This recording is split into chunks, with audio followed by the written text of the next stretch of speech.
Hi guys, this is Lily with Enjoy Napa Valley and Wreck and Roll Inc. We are starting a new series called Wildlife, the Best of Napa. Here is our first up, the belted kingfisher. I'm very excited to share this with you guys. It's a project that we've been wanting to do for a while. We kind of sort of just ran with kingfisher. I mean, they don't call them the king for nothing because look at how majestic this specific bird is, projecting itself to be. It's spearing into a fish. It looks like it's soaring up. And from the research that we've done and the information that we've known for years, we've just learned that they're such an impeccable breed of birds, and we're so excited to share this specific one with you. So let's dive in. The fact that we all know is true for most birds, that males are more colorful than the females, does not work for this instance. The belted kingfishers specifically, because I can't speak on all kingfishers, the female is the more colorful of the two. So here we have that beautiful brown, golden, apricot color. That's only on females. Males do not have that color, and so that's what makes the female more colorful than the male. So we can see just by visually looking at both birds which ones are females and which ones are males. When they're young, you won't be able to tell until the mature feathers come in. So up above me we have a male. He's perched up, probably staring at a body of water, waiting for his moment to dive. They catch almost all of the fish that they dive for.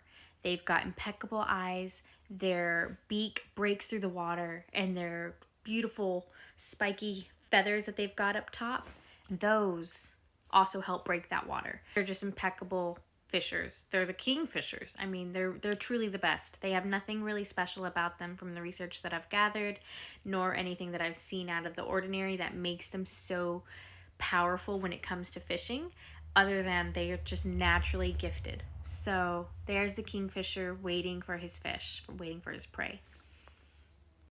Let's give him a round of applause. He caught his fish.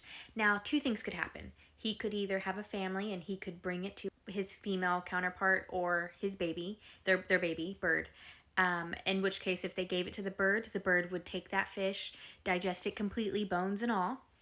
Versus if he was alone, he would take it back to his perch, beat it with that branch, and then he would angle it in a position where he could actually eat it, and then he would regurgitate those bones. After that, he'll wait again, find a perfect moment, and he'll continue to do that all day.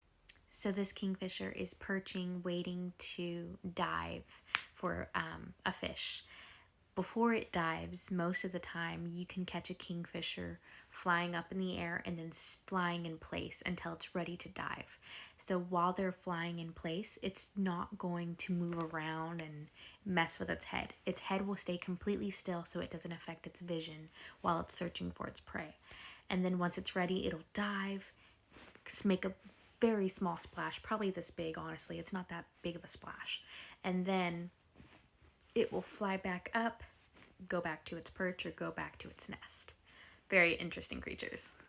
Here's that nest I was referencing earlier. We've got, I'm assuming, the female first and then the male, because I don't see any brown on their chest right there. That nest that they make, it's about 3 to 6 feet deep.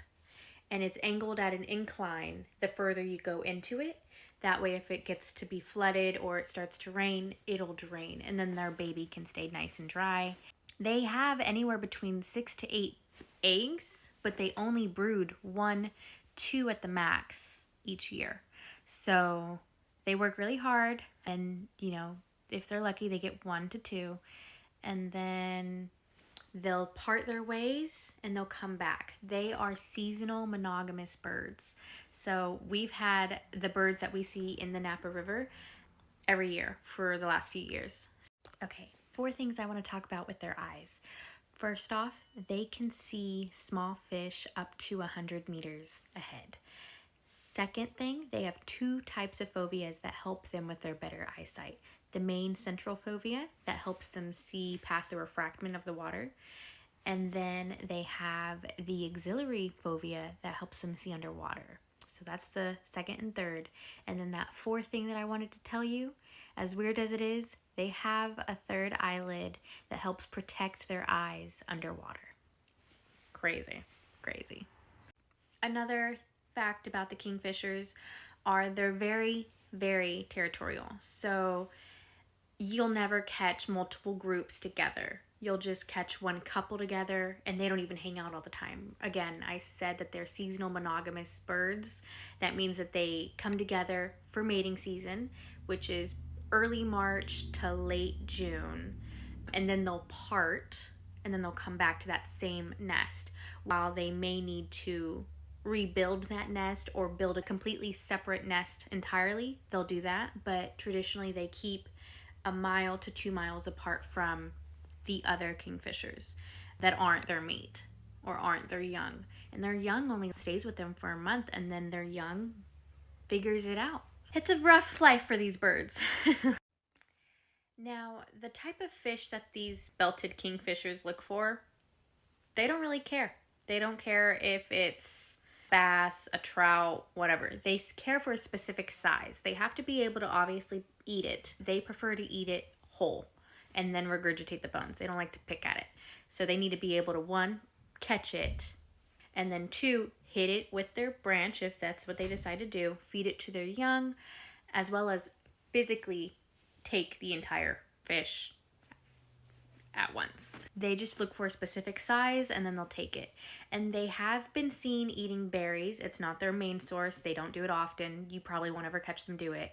They've also been seen eating, in a pinch, crabs.